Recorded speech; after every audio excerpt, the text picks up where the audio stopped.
ألا إن أولياء الله لا خوف عليهم ولا هم يحزنون الذين آمنوا وكانوا يتقون صدق الله العظيم وصدق رسوله النبي الكريم ونحن على ذلك لمن الشاهدين والشاكرين. نن إن شاء الله د خواجاګان چشت د اهل بهشت په پېښواو کې د یو عظیمی هستی تذکره کو چې په خپل وخت کې باغه عارف کامل یادېدو،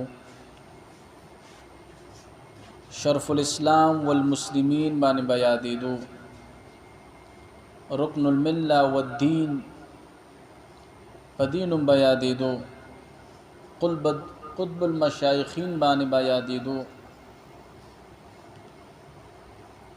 زما مراد حضرت سیدنا و مرشدنا شیخ حضرت عبدالواحد بن زید سے مبارک رحمت اللہ تعالی علیہ دے. دوی مبارک په ابو الفضل باندې هم په خپل وخت کې بیا یادېدل. حضرت شیخ عبدالواحد بن زید سے مبارک رحمت اللہ تعالی علیہ مرید د چاو د عظیم ہستی د حضرت سیدنا امام حسن بصری سے مبارک رحمت اللہ تعالی علیہ مرید، اور امام حسن بصری سے مبارک رحمت اللہ تعالی علیہ ورته خلافت ورکړو، او د حضرت سیدنا علی شیر خدا رضی اللہ تعالی عنہ په علم ظاهر کې شاگرد پاتې شو حضرت عبدالواحد بن زید سے مبارک،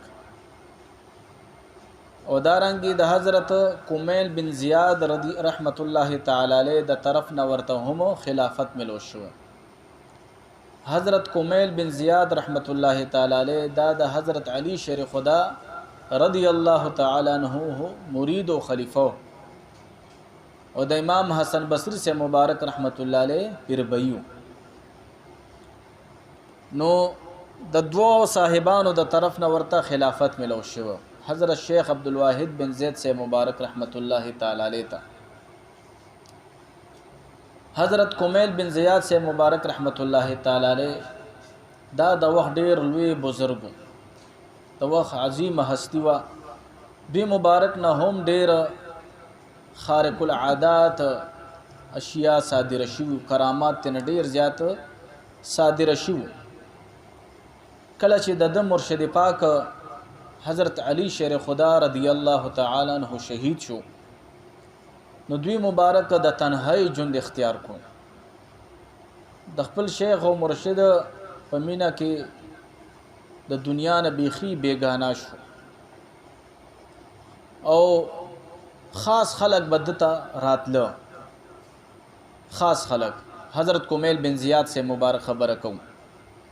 او خاص خلق تبد د علم تصوف علم ورته خودلو، د دین علم به ورته خودلو. او د عبدالملک بن مروان په دور حکومت کې په 82 هجری کې حضرت کمیل بن زیاد رحمت اللہ تعالی علیہ د حجاج بن یوسف ثقفی ظالم دلا سچکم دے هم شہید شو. نو د هم په مرتبه د شهادت کړي حضرت کمیل بن زیاد رحمت اللہ تعالی علیہ. نو دا هم د حضرت شیخ عبدالواحد بن زید رحمت اللہ تعالی علیہ مرشد پاک. حضرت شیخ عبدالواحد بن زید مبارک رحمت اللہ تعالی علیہ روزدار ډیر زیاتو، او روزي به زمو تاسو په شان نه نیولې چې روزه به ونیول او ما خامي ټیم کې به پوره خېټه بیا ډکه کا په شربتونو باندې یا په خراسکات باندې نه، ټول ورځ بم نهرو او ما خامه به امدا سکول چې زیات روټي به خوړه نو 15 نوړی به روټي خوړه، او چې کم به خوړه نو 3 نوړی به خوړه، او چن ګډ چې کم دی هغه به وربسې وسکل او بیا به مخ سره په خپل عبادت کې مصروف شو. په یاد الهی کې به مصروف شو. دا د دې د روجي حالاتو دا نفلی روجو خبره کومه، د فرضي روجو خبره نه ده. نو دای به هر ټیم چې کوم دی روزدارو. حضرت عبدالواحد بن زید مبارک رحمت الله تعالی علیه او د خپل شیخ او مرشد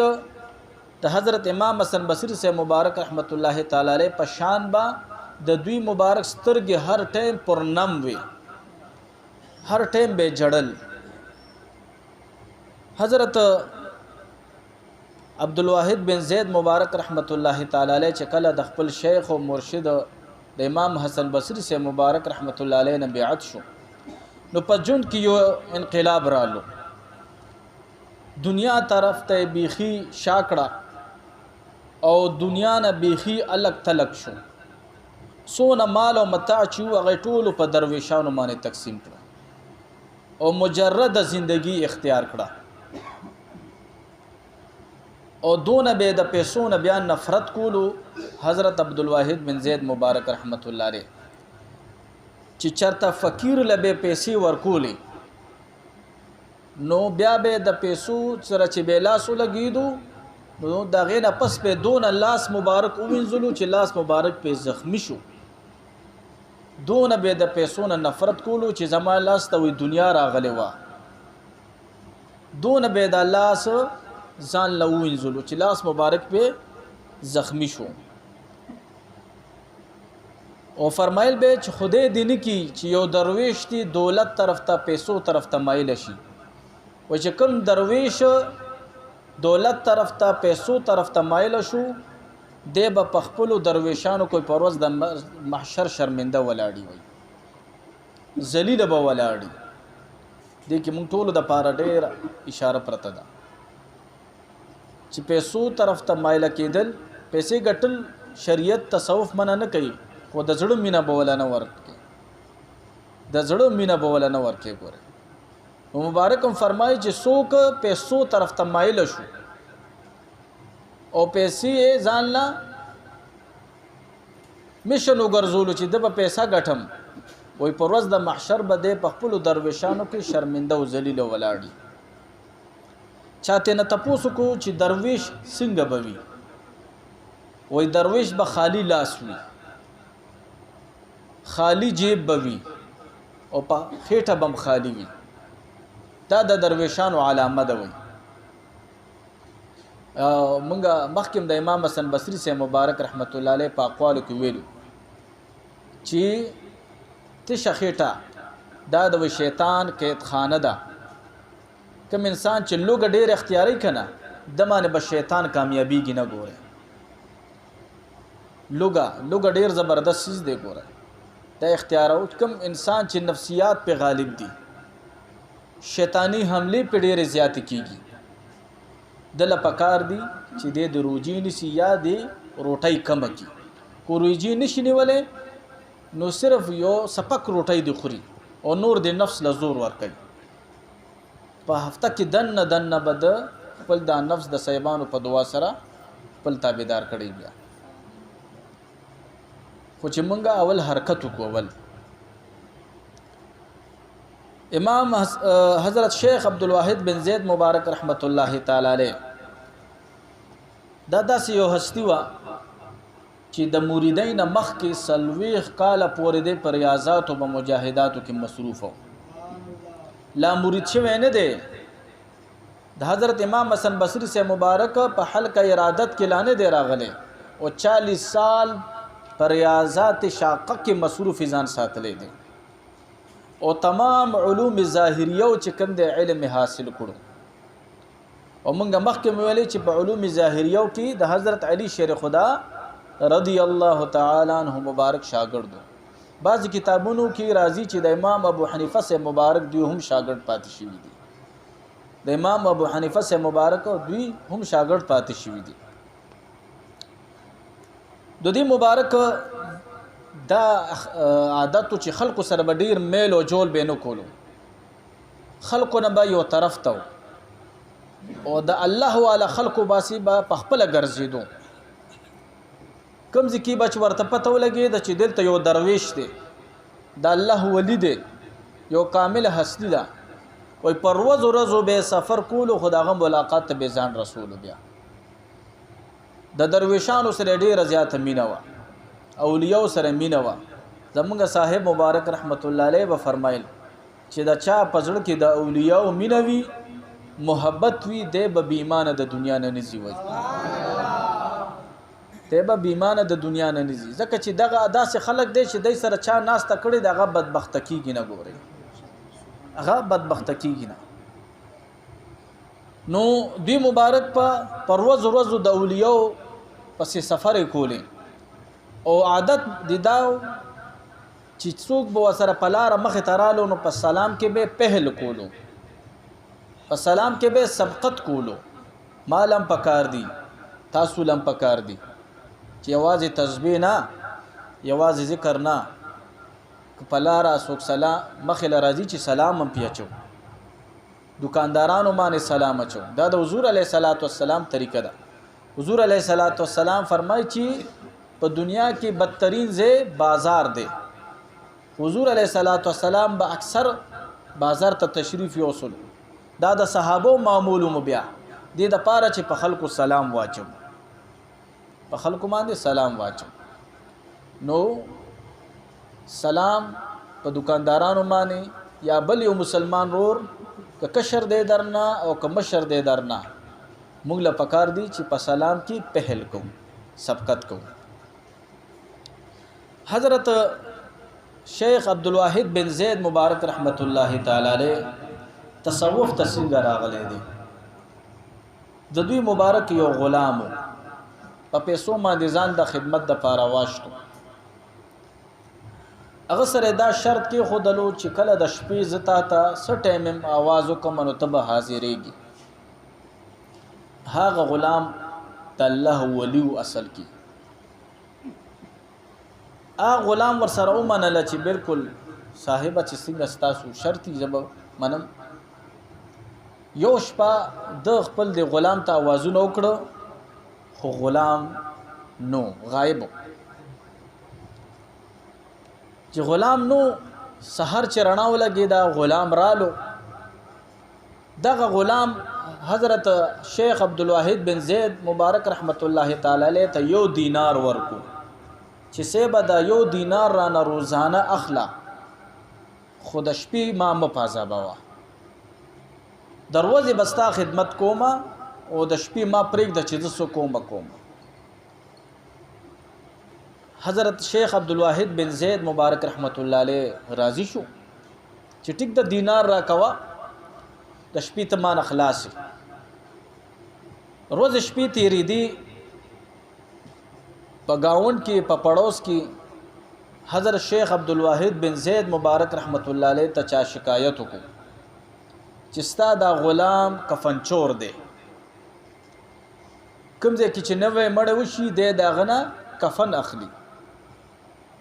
حضرت شیخ عبدالواحد بن زید مبارک رحمت الله تعالی علیه وتو فرمایل چې زبد د خیال وکم په دمانه چې واقعي بدمانه مزه امتحان وکم د بیګاله د شپې چې واقعي د کفن چور دی کنه دی په بل کې خزینه الاسفیا کې راضی چې نه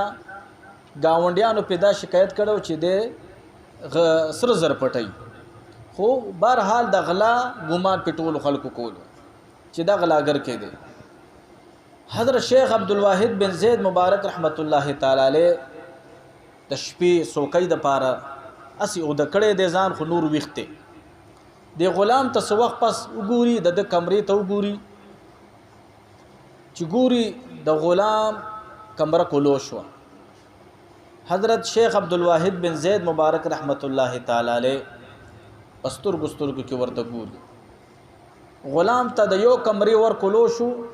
حالانکه هغه حضرت شیخ عبدالواحد بن زید مبارک رحمت الله علیه فرمایي چې ما تعالی کړو خو د سترګو کتو سره چې کوم دی هغه تعالی په خپل کولو شو دی غلام ته تعالی ورته کولو شو بهر د کور ور چې کوم هغه هم ما تعالی کړو و چې کله دا غلام هغه دروازې ته ور ورسېدو هغه تعالی ورته هم قدرتی کولو شو وزیر ډیر زیات حیران شو چې عجیبه کار دی.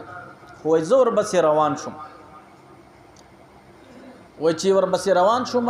یو قبرستان ته دی ورسېدو. زه به هغه قبرستان ته ورسېدم. و یو ځای کې زه پټ شوم چې واقعي دی به اوس یو قبر کینی او کفن به روباسي.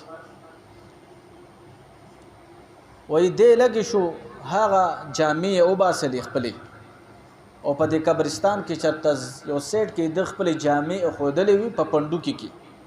وای زړې جامې راواغېستلې او هغه یې واچولې او ځان ته یې جانماز واچولو او په عبادت کې مصروفه شو. په عبادت کې مصروفه شو، ذکر کولو. حضرت شیخ عبدالواحد بن زید مبارک رحمت الله علیه فرمایي چې دغه منظر ما کتو په زړه کې مې وویل چې دا خو ما ډېر غلط کار کړی دی چې په ده باندې ما د غلا ګمان کړی دی. وای د سحر وخت چې قریب شو، رڼا قریبه شوه، وای د رب ته سوال وکړو چې یا الله ته زما خالق یې، ته زما مالک یې، ته زما حقیقي مالک یې. یا الله ستا په بندګانو کې مجازي او مالک هم زما شته دی. هغه دپاره یو دینار راته راکه چې هغه له ورکم. هغه سره مې په دې باندې خبره شوې ده چې زه به د شپې ستا خدمت نه کوم. حضرت شیخ عبدالواحد بن زید مبارک رحمت الله علیه فرمایي چې زه ډېر حد دک شوم، حیران شوم چې په خپلو سترګو مې وکته چې په هوا کې دینار رالو او د ده مخې ته راپرېوتو. دینار رالو د ده مخې ته راپرېوتو. د د ځمکې نه روچت کو، په خاورو نه صفا کو، جیب کې واچولو او روان شو. وای کله چې ښه رڼا ولګېده وای زه ما ویلې چې دا خو به جغ ځای وي، خپل کور ته به لاړ شم. وای چې ښه مزل مې وکړو وای کور مې نه را رسیږي. حیران شوم چې دا خو زه بېګا د شپې چندو لمحو کې راغلی یم د قبرستان ته. اوس خو ما دونه ډېر مزل وکړو چې بصره زما کور چې کوم دی نه را رسیږي. په لاره حضرت شیخ عبدالواحد بن زید مبارک رحمت الله علیه سره یو ګوډ سوار میلو شو. په آس باندې سور یو شخص د تې نه تپوس وکړو چې صاحبه بصرې ته ځمه زه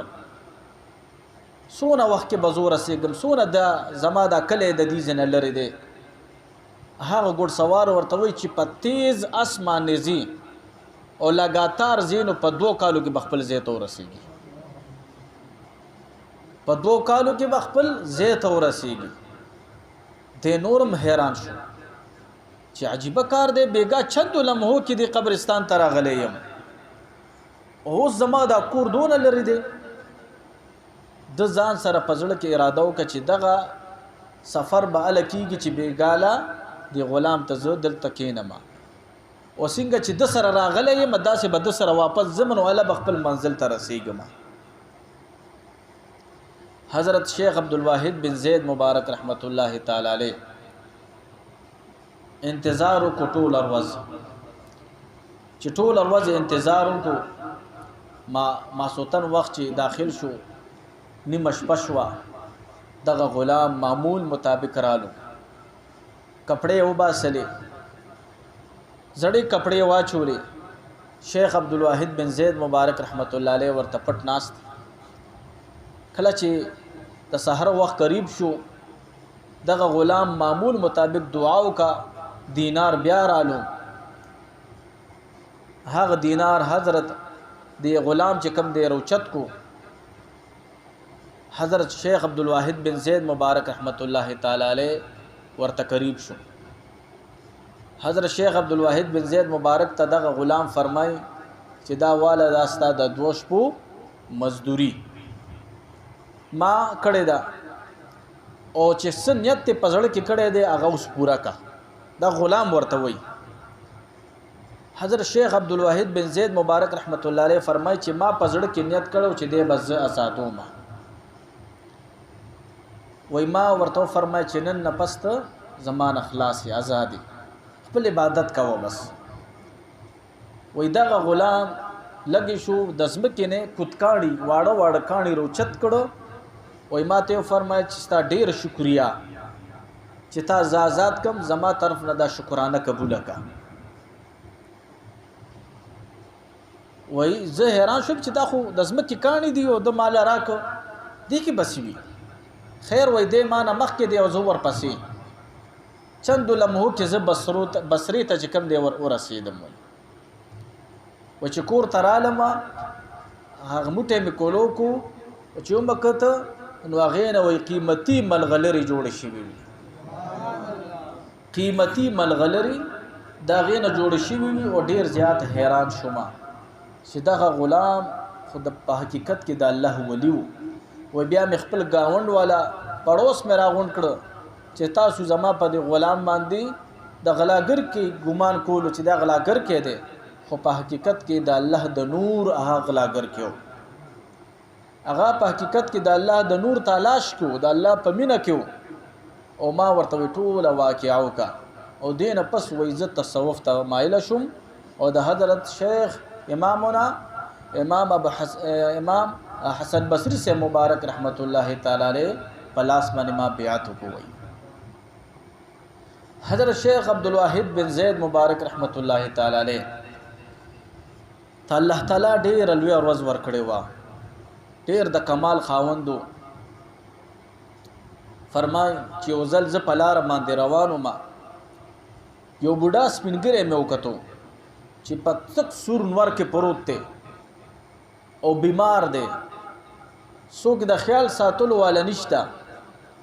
حضرت شیخ عبدالواحد بن زید مبارک رحمت الله علیہ فرمای چې ما دعا وکا چې یا الله په دې بوډا باندې لګ د وریځ سورې کا د وریځ سورې کپی وې زما په دعا باندې هغه بوډا باندې الله تعالی د وریځ سورې راوستو وې دغه بوډا چې پیښو چې دغه شیخ عبدالواحد بن زید مبارک رحمت الله علیہ ما ته دعا وکا وې ما ته आवाज وکړو چې حضرت ما ته دعا وکړه چې الله تعالی می جګ جوړ کی چې خپل عبادت ته کمر بستا شم وې حضرت شیخ عبدالواحد بن زید مبارک رحمت الله علیہ چې ورته دعا وکړه دوی مبارک مستجاب الدعوات وې مخ مبارک باندې لا لاس نور اخکله چې هغه بوډا په خپل ځای باندې ولاړو بیا وې هغه بوډا په خپل ځای باندې ولاړو صحت یاب شوی دون لوی ورځ ورته الله تعالی ورکړي وا د دې یو مریدو د حضرت شیخ عبدالواحد بن زید مبارک رحمت الله تعالی علیہ دوی مبارک وزل تقریر کولو او وی فرمایل تقریر دوران کې چې څوک د الله تعالی په لار کې مال او متاع ولګي د الله تعالی په لار کې پیسې لګي نو هغه ته الله تعالی جنت الفردوس ورکړي او په جنت الفردوس کې عین المردیه یو حور ده هغه به الله ورکړي په دې ډله کې یو د 15 کالو هلک ناستو هغه خبره په دې ځړ باندې د دې هلکو لګیدا د حضرت شیخ عبدالواحد بن زید مبارک رحمت الله علیہ چې کله مجلس ختم شو دغه د 15 کالو د هلک کور ته تللی دی او څونه چې دغه حصہ وا هغه ټول راوغستو د الله تعالی په لار کې تقسیم کا اورالو حضرت شیخ خپل مرشد پاک ته فرمایي چې جی ما خطول دا کار وکړو حضرت شیخ عبدالواحد بن زید مبارک رحمت الله تعالی علیہ ورته تسلی ورکا او چې تا ډیر بهترین کار وکړو او الله تعالی تعالی د دې بدلی درکې درنه وای دغه شخص ته سو وظایف ورکړو چې دا لولا دغه 15 کالو هلک چې کله دغه وظایف شروع کړ دغه وظایف په دوران کې ودشو چې خوب باندې ورغو د حضرت شیخ عبدالواحد بن زید مبارک رحمت الله علیہ دا مرید چې ګوري په خوب کې یو خوبصورت محل دی او په دغه محل کې بهترین حسین او جمیل زنانه دي د په دې محل باندې چې وردن نشو وې دغه حسین او جمیل زنانه یو بل توي چې هغه د عین المردوی خاوند را روان دي عین المردویه داسې هوره ده په دې جنت کې چې هغه ته انسان وګوري نو بیا به د انسان سترګې نه سترګې د انسان زړه باندې غواړي چې د دینه د سترګې واړو ما دون حسن الله تعالی غي هوري تعالی ور کړی دی هغه ته ځکه عین المردویم ویل کیږي چې سترګې ته انسان نشي خوا کوله دون حسن هغه حوري ته الله تعالی ورکړي. نو دغه مرید چې کله په دې جنت باندې وردن نشو نو دغه د جنت حوري یو بل ته چې د عین المردوی خاوند را روان دي وای دې ورته قریب شو ورته فرمای چې تاسو کې عین المردوی څوک ده وای هغه زنانه هغه حوري ورته جواب ورکړي چې مونږ خو د عین المردوی غلامان یو دغه غلامانو کې زموږ شمار راځي مونږ خو دغه خادمان یو کته هغه قتل غواړي نو مخ کې لاړ شه. دغه مرید چې مخ کې تله دی یو بل حسین او جمیل باغ ورته مخ لارالو او بنگلام ور سره ورنیر ور سره بيدو دې سره هم سهوري ولاړ دي چې هغه هم ډیر حسین او جمیل وي د دې مخکینونه دا و زیاتی حسین او جمیل وي. دغه مرید په ګمانو کې چې دی کې خو یو عین المردویه او هوروي وای دی مرید ورته بیا فرمای چې تاسو کې عین المردویه څوک ده دغه شخص وته دغه هوري وته فرمای چې مونږ خو د عین المردوی خادمانو کې راځو مونږ دغه غلامان یو کته د عین المردوی قتل غواړي نو مخ کې لاړ شه. د مخ کې روان شو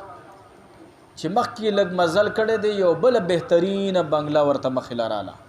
بهترین حسین او جمیل منظر دی او دې سره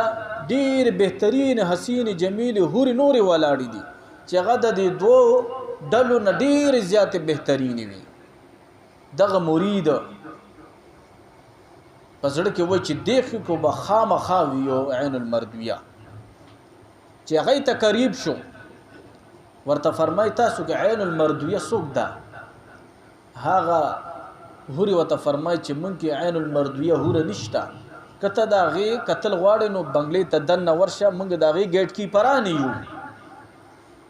هغه ته ورشه دنه. دغه مرید فرمای چې کله ز په دروازه دن نشم او زما په عین المردوی باندې وسترګې ولګې دي وای دون حسن دون دلکش منظر دون خوبصورت منظر چې داغه د حسن کتو سره وای زه به هوش را پری وتم او زه په عاشق شوم وای چې عاشق شوم په وای چې کله هوش کې را لمه خوب کې دا ټول منظر ګورم وای ما ته عین المردوی आवाज وکړي چې راشه دلته ما سره کینا وای چې زه ورته قریب شوم ور سره جوخ کیناستم وای ما خپل زړه काबू نکو د مینې او د محبت او د شوق غلاس می هغه ته لغونتی قریب کو چې دا لګ ز ټچ کما وای ما ته د عین المردوی ډیر په نرمۍ سره او په دل ربای سره دغه الفاظ کو چې ته ډیر مستربي ته ډیر بیچین ما د پاره ډیر ضرب زموستا ملاقات شي ډیر ضرب زموستا ملاقات شي. فرمای چې 3 غنټې ورته یاد کړې وي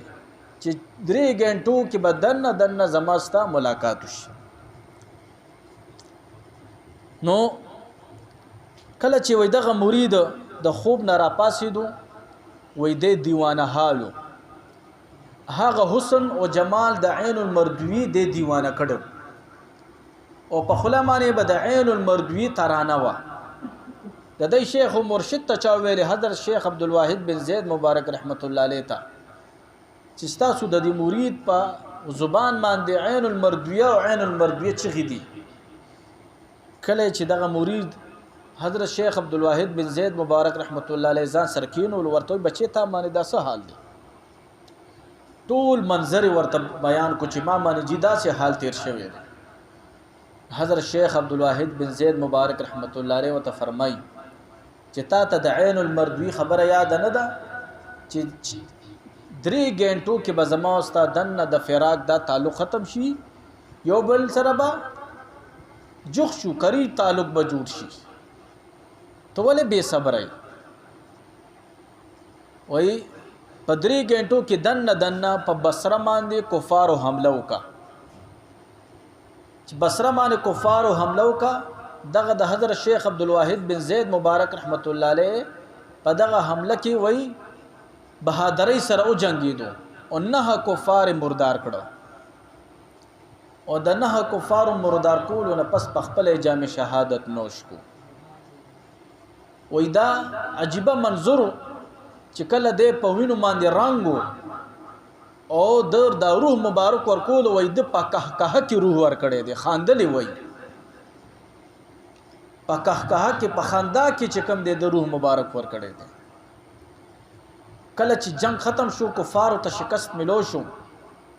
حضرت شیخ عبدالواحد بن زید مبارک رحمت الله علیه وای د پس ګرځیدو مجاهدینو کې چې د داسې راواړولو چې مخ مبارک ته ورته کو ته ماغه تبسم په مخ مبارک باندې پروتو حضرت شیخ عبدالواحد بن زید مبارک رحمت الله علیه ورته مبارکي ورکا او خپل شیخ او مرشد په خپل لاسونو معنی دفن کو بیا حضرت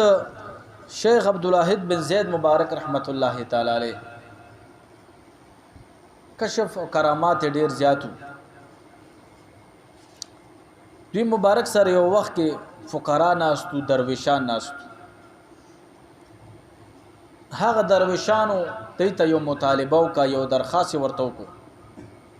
چې سیب مونږ ډیر زیات وګیو مونږ ته لوګه لګېدلې ده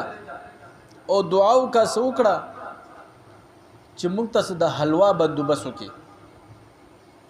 حضرت شیخ عبدالواحد بن زید مبارک رحمت الله علیه وته فرمایي چې زه سوکم ما ته سره خو نشته زه په خپل مجرد زندگی تیروم هاغه درویشان هاغه فقرا حضرت شیخ عبدالواحد بن زید مبارک رحمت الله علیه پورې کلک انخته چې نه مونږ ته منن تاسو د حلوا بندوبست کوئ چې ډیر زیات زدي ورسره وکړو وي دی مبارک اسمان ته تاسو کته لاسونه اوچت کو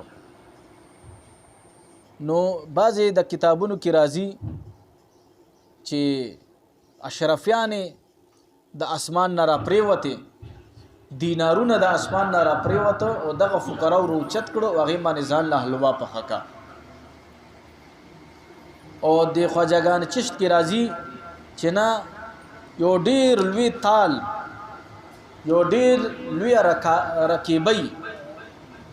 په هوا کې راښکاره شوه او دوی ته په مینس کې رااله او په هغې کې بهترین حلوا پرته وه بهترین حلوا پرته وه حضرت شیخ عبدالواحد بن زید مبارک رحمت الله علیه خپلو درویشانو فقراو ته فرمایل چې والی حلوا وخورئ شابئ وی هاغه فقراو هاغه درویشانو حلوا ټوله وخوړه وی دوی مبارک تینا ونه خوړه پخپله او په هاغه درویشانو باندې وی خوړه حضرت شیخ عبدالواحد بن زید مبارک رحمت الله علیه یو ورځ د دجلي سمندر په غاړه باندې ناسته یا تیرېدو نو الته خلکو هم داسې فقرا خلک ناستو دنیا والا خلک هم ناستو چې کوم خلک په کشتۍ باندې به مزدوري کوله دغه فقیرانو ته هغه یو بیخي توجه نه ورکوله کشتو والا دا سوچ او فکر و چې دغه غریب خلک دي دغه مسکین دي اسنه چې دای موږ مزدوري رانه کی پیسې رانه کی عمدا سے به بیا د یو غاړې نه بل غاړې ته یوسو نو ځکه مونږه نه کینو د کشتو والا په دې فقیرانو باندې بیخي پروا نه کوله کله چې دغه منظر حضرت شیخ عبدالواحد بن زید مبارک رحمت الله علیه وکړو چې دغه فقیرانو درویشانو باندې څوک هم پروا نه کوي نو دې کې د درویشانو ته आवाज کو چې تاسو ماته قریب راشئ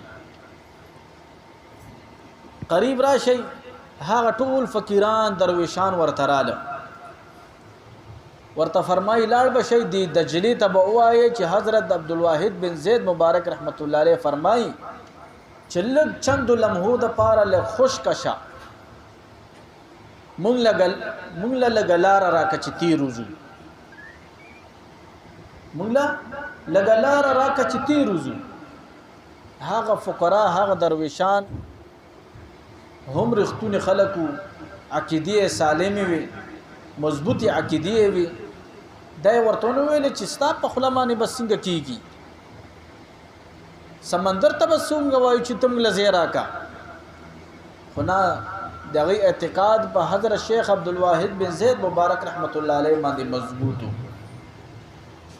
هغه ټول لاړو او سمندر ته مخامخ ودرېد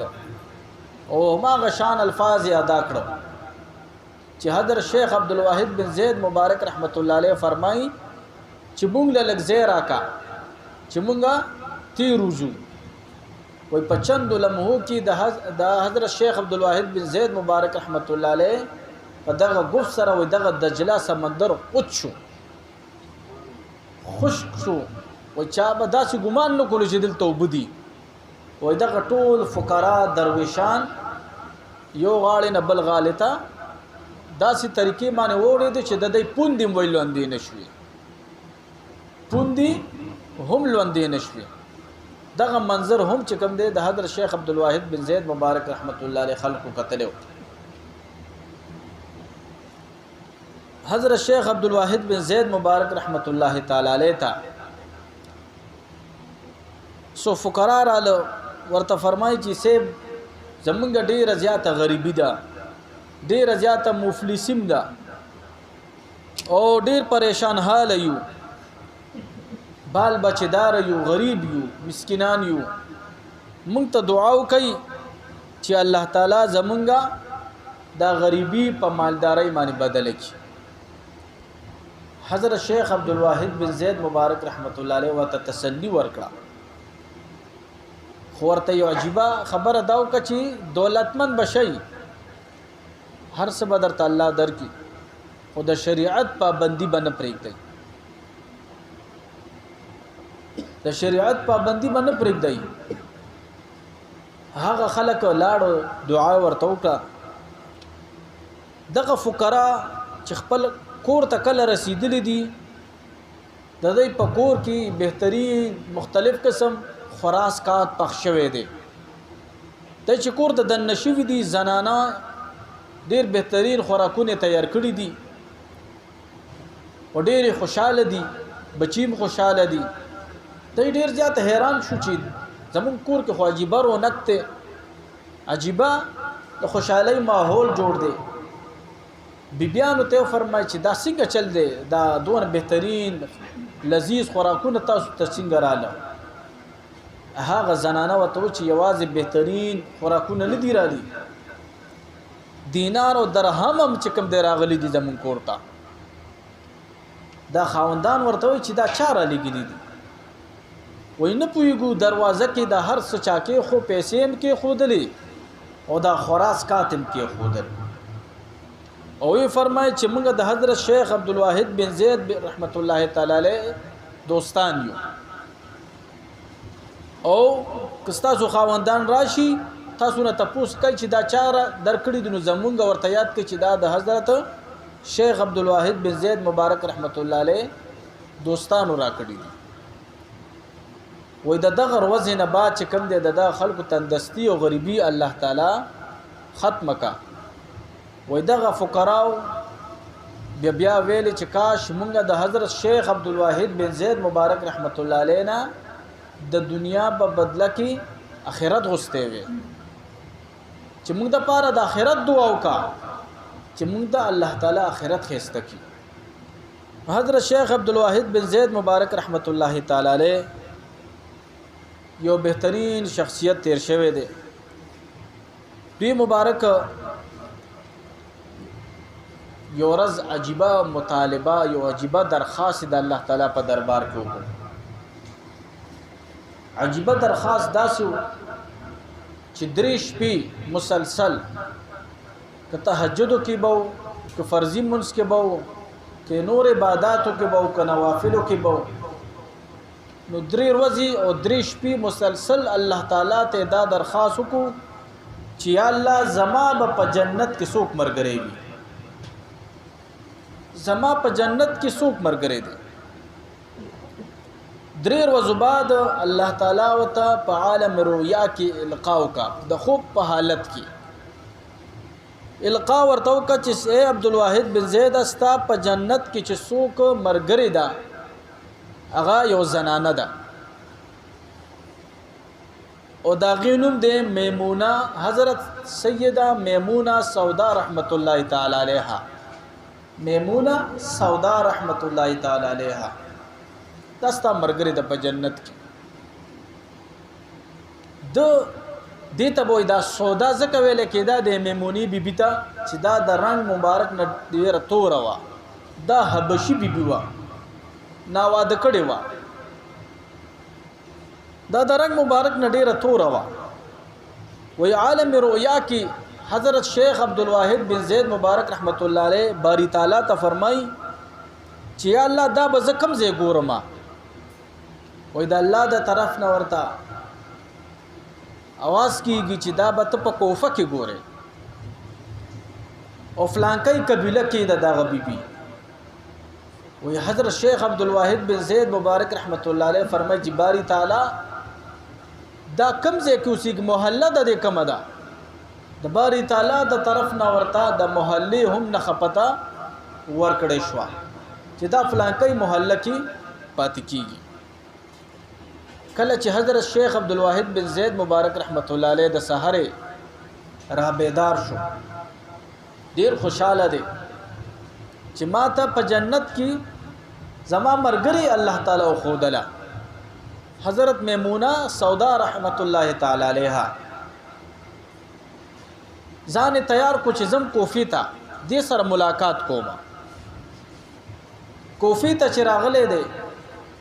تپوس کړي دي چې میمونه بیبي سوکشتا ستاسو په قبیله کې د کوفی خلکو ورته ویل چې هغه دیوانه ده هغه دیوانه ده ته د بصرین راغله یغی د پاره او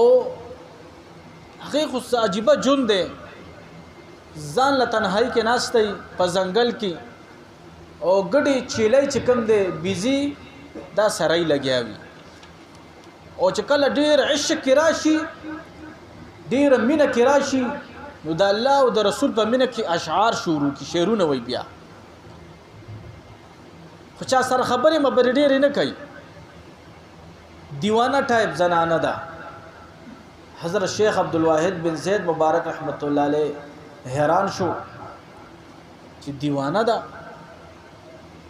وای ما ته نه خرا کوي د کوفی خلکو ته ویلې چې دا به کوم ځنګل کې وي حضرت شیخ عبدالواحد بن زید مبارک رحمت الله علیه ته د ځنګل نه خپته ور کړې شو حضرت شیخ عبدالواحد بن زید مبارک رحمت الله علیه روان شو ورپس د منځ وختو حضرت میمونه سودا رحمت الله تعالی علیه ها په منظم باندې ولاړه وا او مخه ته یو چوکا خخه کړي وا که څوک پلار تیریږي چې هغه ته اساني وي یو چوکا خخه کړي وا مخه ته او یو صادر اچولیو د وړای صادر اچولیو او پاغه باندې یو عجیبه جمله لیکل شوی و چې دا د الله تعالی وینځه ده د الله تعالی غلام ده او دا داسې غلام ده چې نه سو کشته شي او نه سو خرصول شي په هغه صادر باندې دغه جمله لیکل شوی و چې دا د الله تعالی داسې غلام ده چې نه سو کشته شي او نه سو خرصول شي هغه جملې ته حضرت شیخ عبدالواحد بن زید رحمت الله علیه کته حیران شو چې دا سه مخ راوړلو یو بل عجیبه منظر ګوري چې د ځنګل درندگان شیرمخان دغه میمونی بیبي چیلو سره ګډو سره بيزو سره لګیا دي لوبي کوي لګیا دي لوبي کوي لګیا دي کېل کود کوي لګیا دي ګډي چیلې بے خوف دي اړو یاره پکې نشته چې موږ سره دغه درندگان دي شیرمخان دي قریب ده چې په موږ حمله وکړي او نه درندگانو پزړه کې دا راځي چې دغه دونه خستا خوراک زموږ مخې ته ګرځي را ګرځي چې په کار د موږ په حمله وکړي میمونه بیبي خپل منځ کې مصروفه ده حضرت شیخ عبدالواحد بن زید مبارک رحمت الله علیه حیران دی عجیبه منظر دی کله چې دغه بیبي حضرت میمونه سودا رحمت الله تعالی علیه د مزن فارغه شو او په حضرت عبدالواحد بن زید مبارک رحمت الله علیه باندې نظر ولګیدو وی ډومبۍ خبره ورته دا وکړه چې تا ته چا ویلو چې دلته راځه زما استاد ملاقات وخت لا مقرر دی کنه تا ته چا ویل چې زما ملاقات دلته راځه زما استاد وادي وخت زما استاد ملاقات وخت بل ځای دی تو ولې دلته راغلی حضرت شیخ عبدالواحد بن زید مبارک رحمت الله علیه حیران شو چې ما خو دې ته خوب هم نه دی بیان کړی او دې ته زما د خوب حال ټوله پته ده چې دا زما د جنت رفیقه ده زما د جنت مرګره ده حضرت عبدالواحد بن زید مبارک رحمت الله علیه وته فرمایي چې بیبي ما ته لګ نصیحت وکا نور خطا ته پته ولګید او ما ته پته ولګید چې ته زما د جنت مرګره حضرت میمونه سودا رحمت الله تعالی علیها وته نصیحت کوي او ای کې ما د پاره او تاسو ټول د پاره پکې او سبق پروت دی وته فرمای اے شیخ عبدالواحد بن زید مبارک رحمت الله تعالی علیه زما د طرف نه دا نصیحت وره چې څوک د دنیا په محبت کې او په طلب کې ولګي څوک چې د دنیا په محبت کې اخته شو د دنیا په لالچ کې اخته شو وای دنه به الله تعالی د خپل عشق د خپل مینی د خپل محبت حکم سوز دی هغه به نه راکاږي هغه به راکاږي الله تعالی سره چې کوم د قرب دی کوم نزدېکت ته هغه به په لریوالي باندې بدل شي دی به د الله تعالی د رحمت نه لری شي کوم محبت چې د پزړه کې الله تعالی پروتو دا د پزړه کې هغه محبت په زیب او وحشت د پزړه کې راشي او دی به د الله تعالی نه بیگانه شي دا ټوله وجه صدا دا د دنیا محبت ته نو اے شیخ عبدالواحد بن زید د دنیا د محبت نه ځان لري ساته زما درته دا نصیحت ته بیا وته حضرت شیخ عبدالواحد بن زید مبارک رحمت الله علیه فرمای چې یو بل تپوس کوما بیبي وته فرمای نور تپوس خو بنه کې وینا بس صرف دا یو تپوس در نه کوم بیا در نه زمزم وای دغه منظر چې ستا دا ګډي چیلې دا بيزي لګیا دي د ځنګل درندگانو سره لګیا دي لوبي کوي ای سره یوځه واخوخري لګیا دي خراس کاتو سره کوي لګیا دي تا څنګه معاملې د پدې معنی می پويکا وای حضرت میمونه سودا رحمت الله تعالی علیها وت فرمای اے شیخ عبدالواحد بن زید مبارک رحمت الله علیه وورا کله چې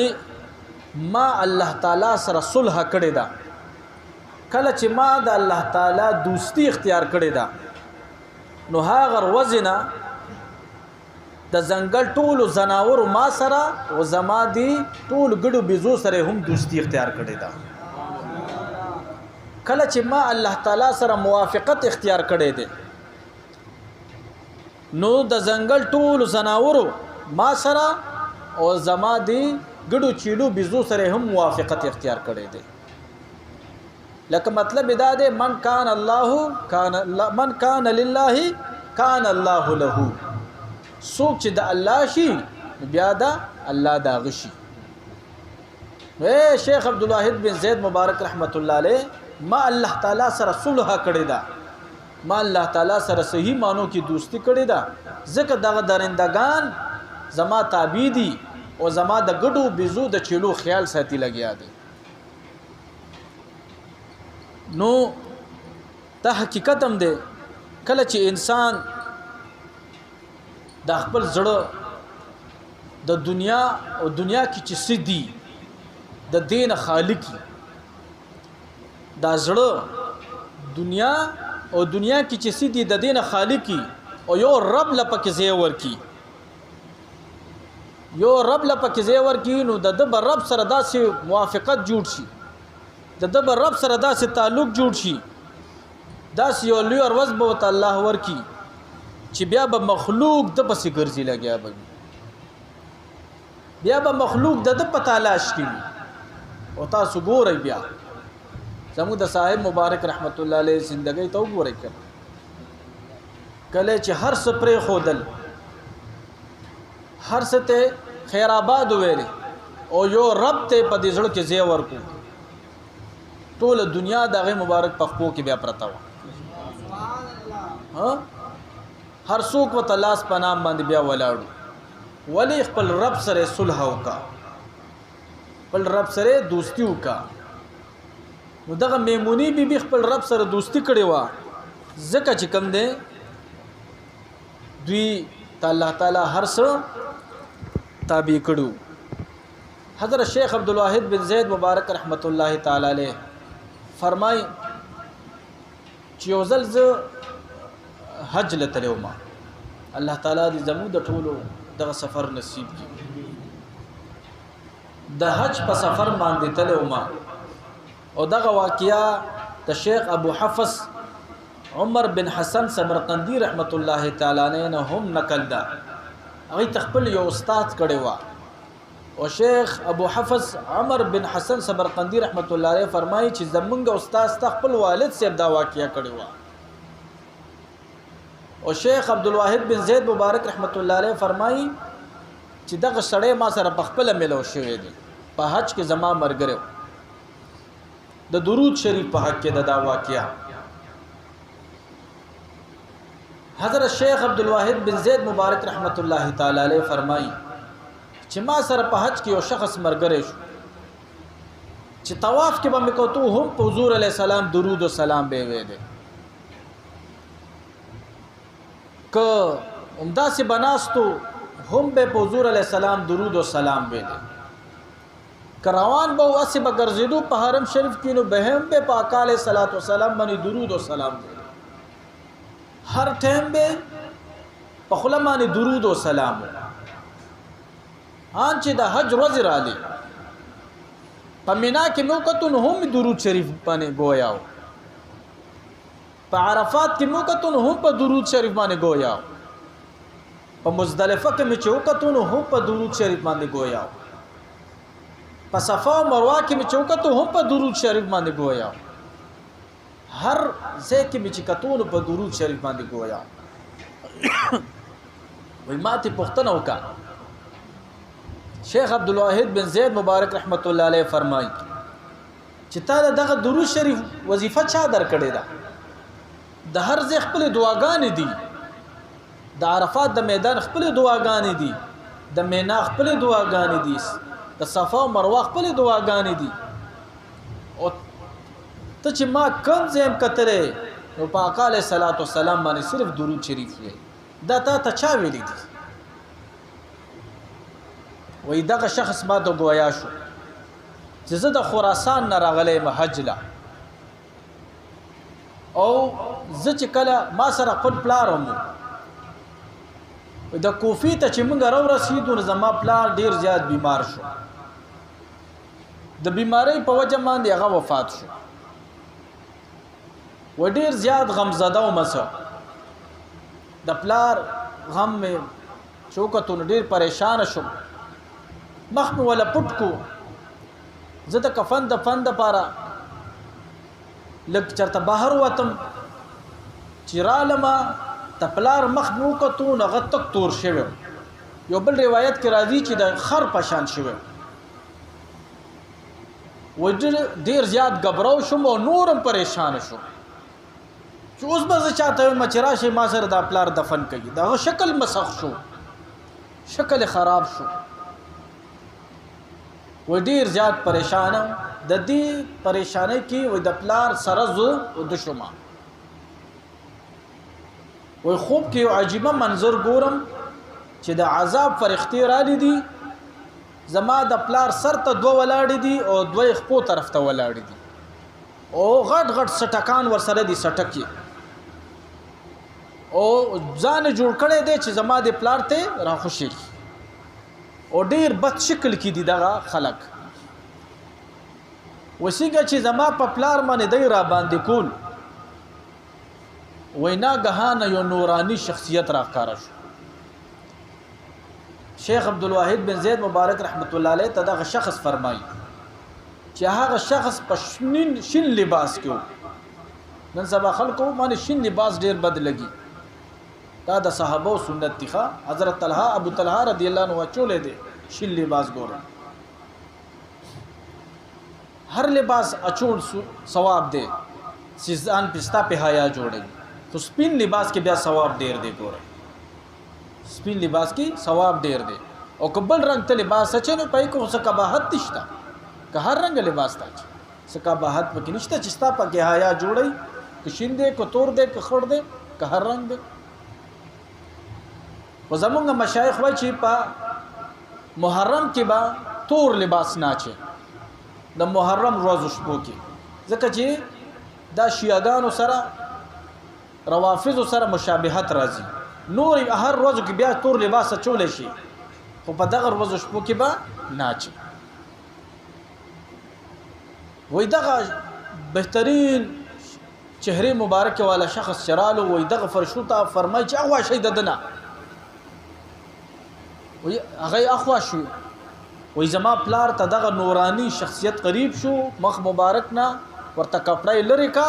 او لاس مبارک ورته راخ کو په مخ مبارک باندې و چې زما د والد صاحب په مخ مبارک باندې لاس راخ کو زما د والد صاحب د مخ مبارک په پړکار شو وای هغه چې کوم مسخ شکل وغه په نورانیت باندې بدل شو وای دی واپس لو دغه شخصیت وای زور پسې ورپاسې دم او د لمن نمیونه ولو وای ما وته خوب کې فرمایل چې زما مور او پلار دی پتا سو قربان شي تاسو څوک یې چې ما سره دون ډیر لوی احسان وکړو زما پلار سره د دون مهرباني وکړه وای ما ته دغه نورانی شخصیت مخ مبارک راتاو کو فرمای چې تمانه پیژنې وای ما ته فرمای چې نجی وای ما ته فرمای ز محمد رسول الله صلی الله علیه وسلم وای ما ته فرمای چې یا رسول الله زما د پلار دا شکل ول مسخ شوه د بس ګناه کوله وای ما ته رسول الله مبارک فرمایي چې آو خلق وای د امت د اعمالو نه رسول الله مبارک نه خبريږي دی واقع ته وګورئ وای رسول الله مبارک راته فرمایي چې ستا پلار سود خور سود به کولو سود کولو خو بل نیک عمل پیدا کولو چې د په ما باندې درود شریف ویلي کله چې ستا د والد سے پرده شو وفات شو نو کوم فرشتي چې ماته د درود به وروړو هغه فرشتي ماته رااله چې یا رسول الله ستا درود خان امر شوی دی ستا درود خان نن وفات شوی دی او شکل مسخ شوی دی کتا سو سره روحاني امداد کوي نو راشي ورلا وای زه د هغه فرشتو په وینا باندې رالم او استاد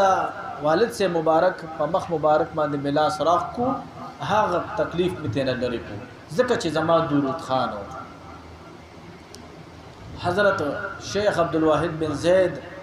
مبارک رحمت الله تعالی علیه فرمایي چې دغه شخص ما ته بیا مزید دا خبر وکا چې ما کله پلار دفن کو پلار می کله دفن کو عزت پلار قبر سره ناستو ما ډیر زیات ستړم منوي زما د پلار قبر سره بیا سترګې ورغې زو دشم نو خوب کې راته غیبی आवाज کیږي څوک راته आवाज کوي چې تا ته پته شته چې ستا پلار سره الله تعالی دا پسمانه مهرباني وکا وای بیا راته خپل جواب کیږي چې ستا پلار سره الله تعالی زکه دا مهرباني وکا چې د په حضور علیه الصلاۃ والسلام باندې درود شریف ویلي وای زکه زه حج راغلی یم نو زه په هر لمحه کې اوس درود شریف وایم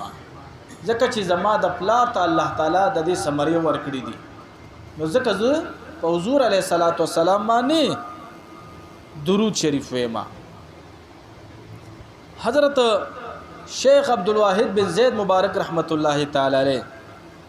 دا کرامت دا د امام ابو حنیفه صاحب هم کرامت چې دوی مبارک 40 سال پوری د ماسوتن په چار دام باندې د سحر مونږ کړي دي آی کې یخنی راغلی دا کلیل وشپې راغلی دي نو هم د سحر مونږ د ماسوتن په چار دام باندې کړي دي کله ګرمۍ روز شپې راغلی دي نو هم د ماسوتن په چار دام باندې د سحر مونږ کړي دي او مبارک به فرمایل چې دا ما په سو جمانه کړي دي شیخ عبدالواحد بن زید مبارک رحمت الله علیه فرمای چې یوزل وایزه تشبیه وظایف تناستما حضرت شیخ عبدالواحد بن زید مبارک رحمت الله علیه فرمای چې یوزل ز د شپې وظایف تناستما مال ډیر زیات خوب رالو او وظایف کې ودشما خوب کې ګورم چې یو ډیر حسین او جمیل زنانه را تراله چې الله تعالی و ډیر زیات حسن ورکړو ریشمی لباس یا چولو و چې قدم به غشتو داغه د قدم سره به هم داغه خپو تسبیحات کول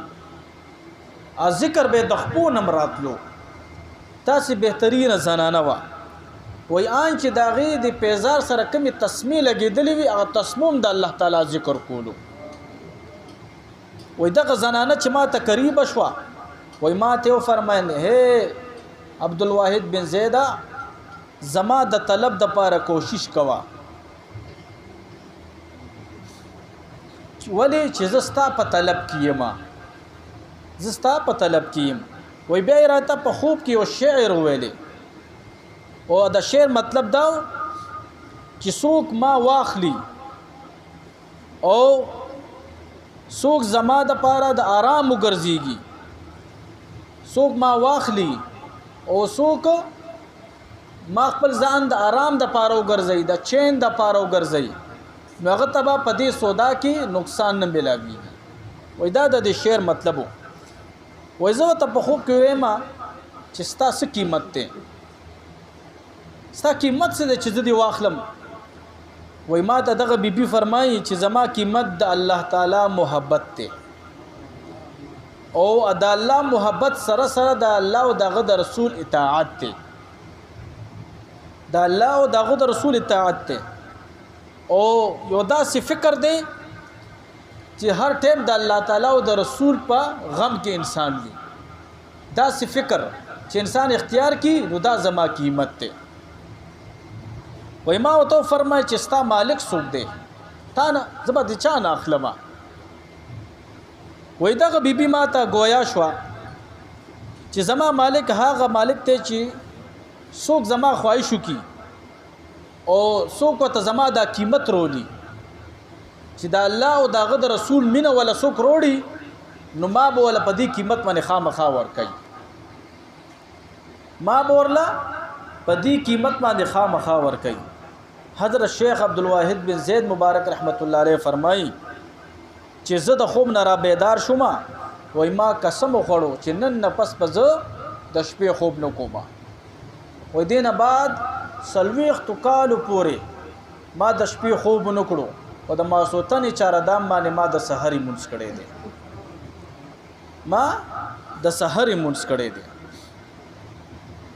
دا رنګ ډیر واقعات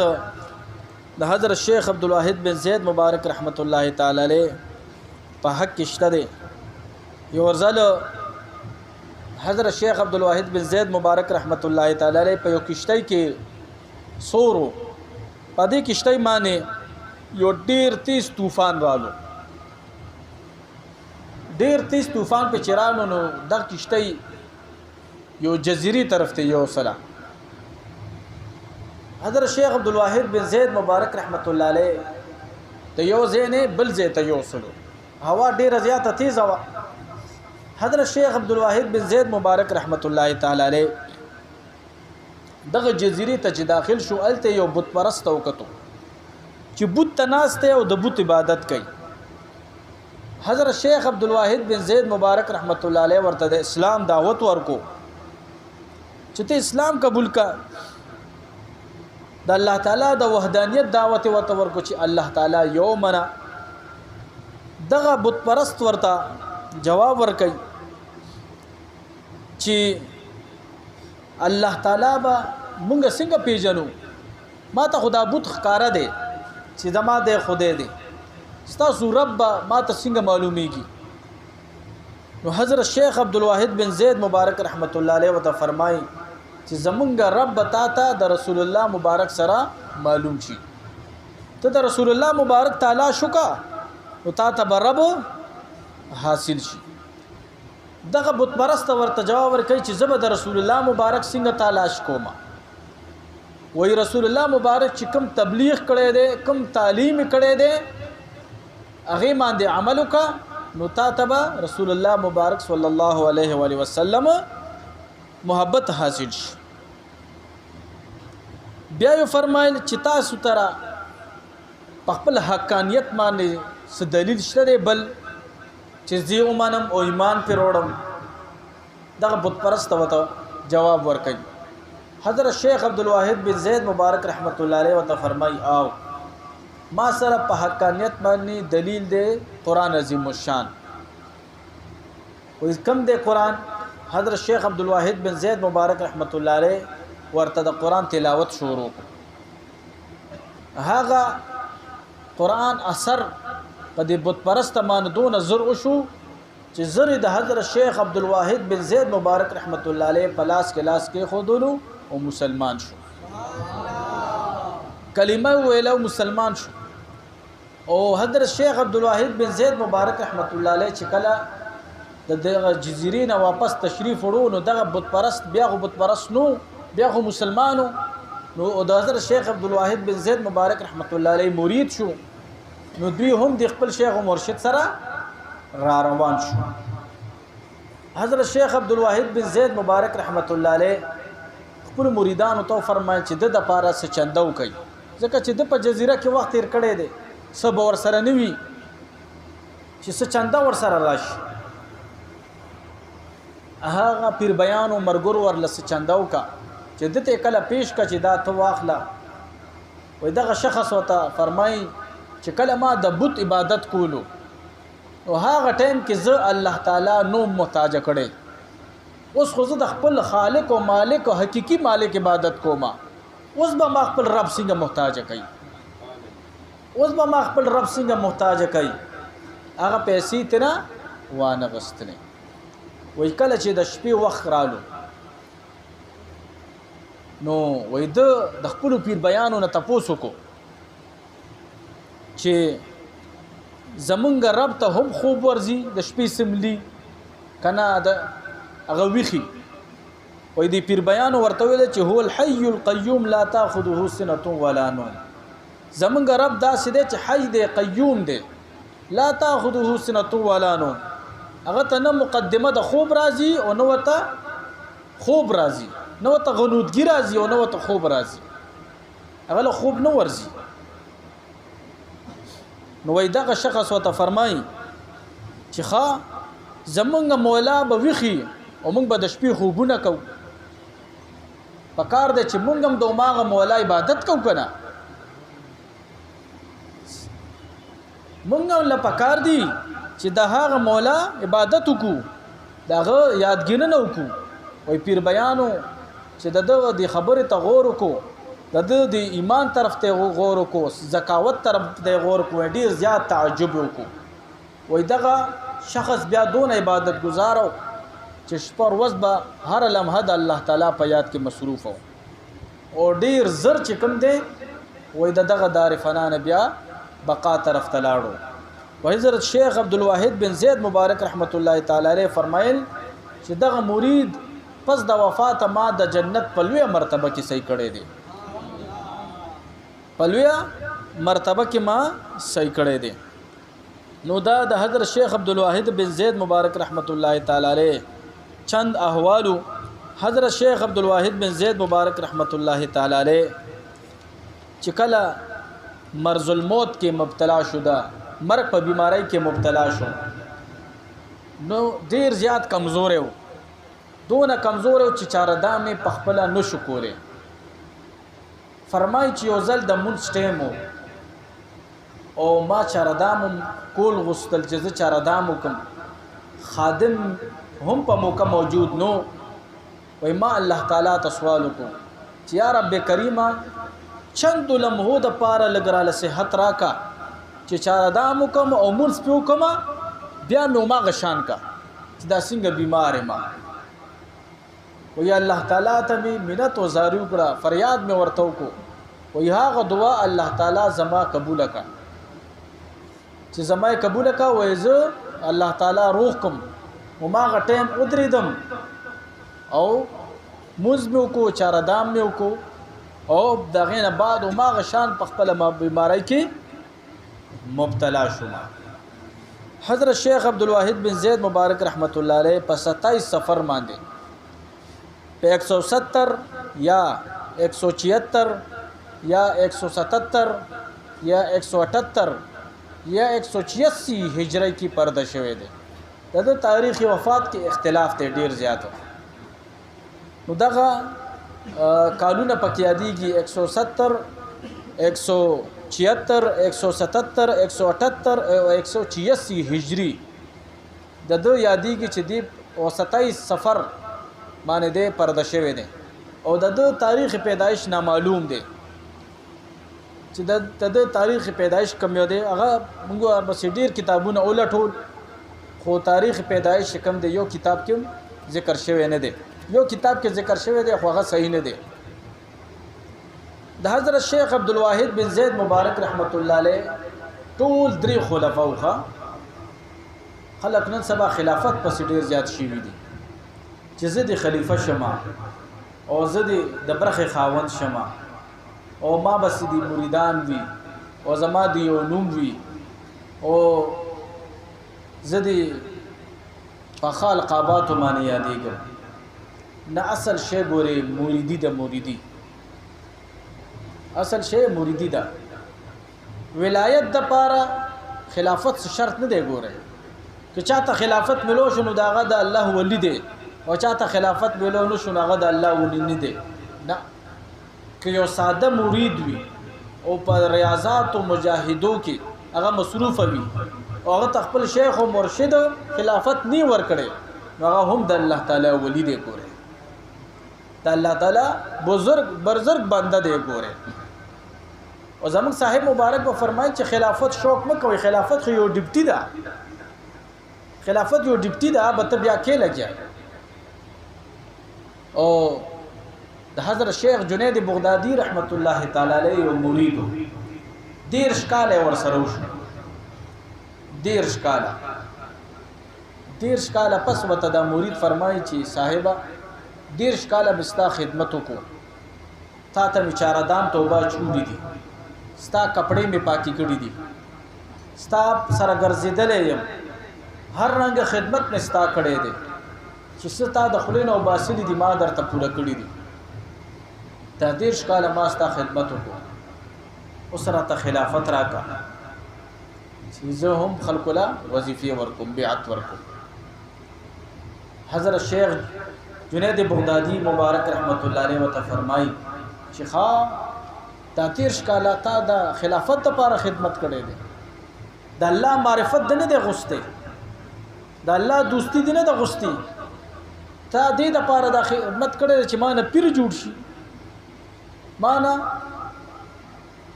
جوړ شي ها زه نه پیر جوړوم خو یو امتحان در باندې کوم وسی امتحان سیب وای کور ته بلاړ شي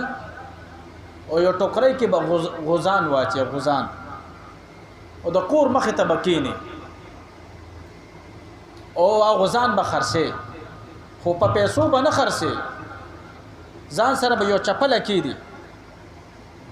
خلکو ته وې کو څوک یو غوزالای یو چپل مې په دماغ وهي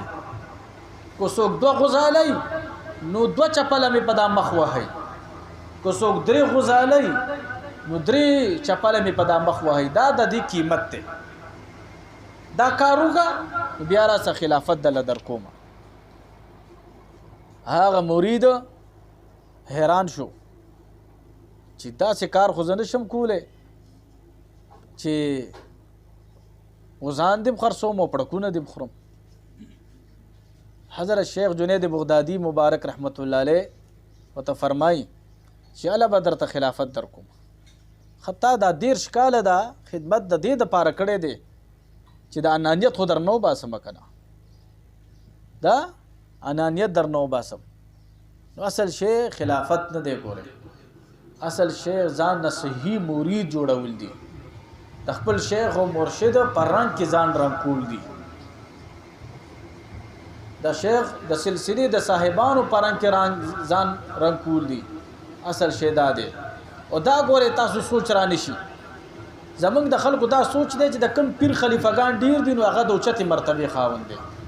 اوس د شیخ عبدالواحد بن زید مبارک رحمت الله علیه مرتبه کمه ده، صرف د دې 3 خلیفګان دي. نو آیا د ده مرتبه اوس مرتبه نه ده؟ په زرګونو په لکونو د ده مریدانو او ټول پکې 3 خلیفګان، د سونډیا غوث مبارک رحمت الله علیه په لکونو مریدانو او مانوي خلیفګان پکې صرف 40. نو اوس که د یو پیر په زرګونو خلیفګانې، نو آیا دغه مرتبه اوچته شوه؟ نه، مرتبه به اوچته وي، خو په خلافت باندې په خلفاو باندې ګورئ چې مرتبه باندې اثر نه راځي. دا سوچ د مو ستاسو غلط دی. نو حضرت شیخ عبدالواحد بن زید مبارک رحمت الله علیه 3 خلفاو، یو خلیفہ حضرت فوزیل بن عیاض مبارک رحمت الله علیه چې هغه زمونږ د سلسله علیه چشتیه کې زمونږ پیشوا دی او را روانې جمعې ته به که جند و خیر د هغې فضایل او حالات زندگی به بیانو. یو خلیفہ حضرت فوزیل بن عیاض مبارک رحمت الله علیه، دویم خلیفہ حضرت ابوالفضل بن زرین یا ابوالحسن بن زرین. دا دواړه کتابونو کې خبر دا نومونه موجود دي، ابوالفضل بن زرین یا ابوالحسن بن زرین، دا دویم خلیفہ. او دریم خلیفہ حضرت ابو یعقوب سوسی رحمت الله تعالی علیه. دا هغه هستی ده چې د سلسله حضرت نجم الدین ابو نجیم سہروردی سے او حضرت شیخ نجم الدین کبرا سے مبارک رحمت الله علیه سره ملاویږي. د حضرت ابو یعقوب سوسی رحمت الله تعالی علیه دا د حضرت ابو نجیب سہروردی سے او شیخ نجم الدین کبرا سے مبارک رحمت الله علیه پیشوا هم دی. ګوره د دې دوه مبارکانو سلسله حضرت ابو یعقوب سوسی رحمت الله تعالی علیه ترسی کی. حضرت شیخ عبدالواحد بن زید مبارک رحمت الله علیه تمنګ مخکې ویلې چې 2 خلافت ملو، یو د امام حسن بصری سے مبارک طرف نه ورته هم ملو. هغه خلافت امام حسن بصری سے مبارک نه چې کوم حضرت شیخ عبدالواحد بن زید مبارک رحمت الله علیه ته ملو، هغه سلسله حضرت شیخ عبدالواحد بن زید مبارک رحمت الله علیه حضرت فوزیل بن عیاض سے مبارک ته پرې خودله. او دې سره د چشتی سلسله هغه روا او دوا باقی پاتې شو، سلسله د چشتیه مخکې پاتې شو، مخکې را روانه شو. او کم خلافت او کم سلسله چې حضرت کمیل بن زیاد مبارک رحمت الله علیه نه حضرت شیخ عبدالواحد بن زید مبارک رحمت الله علیه ته پاتې شوی و، نو هغه حضرت ابو یعقوب سوسی رحمت الله علیه ته پرې خودله او هغه سلسله ته سلسله کبریه ویل کیږي، سلسله کبریه. او دغه سلسله د حضرت کمیل بن زیاد سے مبارک نه د حضرت شیخ عبدالواحد بن زید مبارک ته رحمت الله تعالی علیه ته، حضرت شیخ عبدالواحد بن زید مبارک نه د حضرت ابو یعقوب سوسی رحمت الله تعالی علیه ته را روانه و. او حضرت ابو یعقوب سوسی رحمت الله علیه مخکې دا سلسله چلوله او دیتا سلسله کبریه ویل کیږي. دا چند احوال د حضرت شیخ عبدالواحد بن زید مبارک رحمت الله تعالی علیه مونږه ذکر کړو. الله تعالی دې دغه مبارک جمله صحابه او اهل بیت سره اولیاء سره زمونږ شیخ او مرشد مبارک سره درجه بلند کی او د الله تعالی دې د غي په خاطر باندې زما او تاسو د ټولو ایمان سلامت کی.